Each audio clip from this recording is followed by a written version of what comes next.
नवासा रसूल जिगर गोशाए बतूल जनाब हजरत इमाम हुसैन अलैहिस्सलाम और शोहदा करबला की बारगाह में हदिया अकीदत पेश करने के लिए मरकजी जामिया मस्जिद गौसिया चौदह शरीफ एक अजीमुल शान फलसफा शहादत इमाम हुसैन अलैहिस्सलाम कॉन्फ्रेंस का एहतमाम किया गया।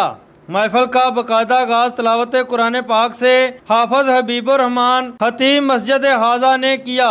नन्हे मुन्ने सनाहाने मुस्तफ़ा ने हदिया अकीदत के फूल निछावर किए और खसूसी खिताब साहबजादा मौलाना गुलाम बशीर नक्शबंदी ने फलसफा शहादत इमाम हुसैन अलैहिस्सलाम पेश किया।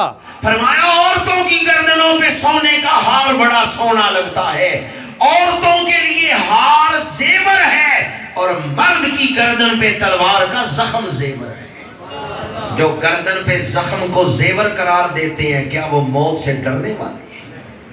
इमाम अली मकाम ने बैत से इनकार किया, घर तशरीफ लाए। इस मौका पर इलाका मकीनों ने बड़ी तादाद में शिरकत की। महफिल पाक में आने वालों के लिए लंगर का वसी इंतजाम किया गया। कैमरा टीम के साथ जवेद वड़ाइच,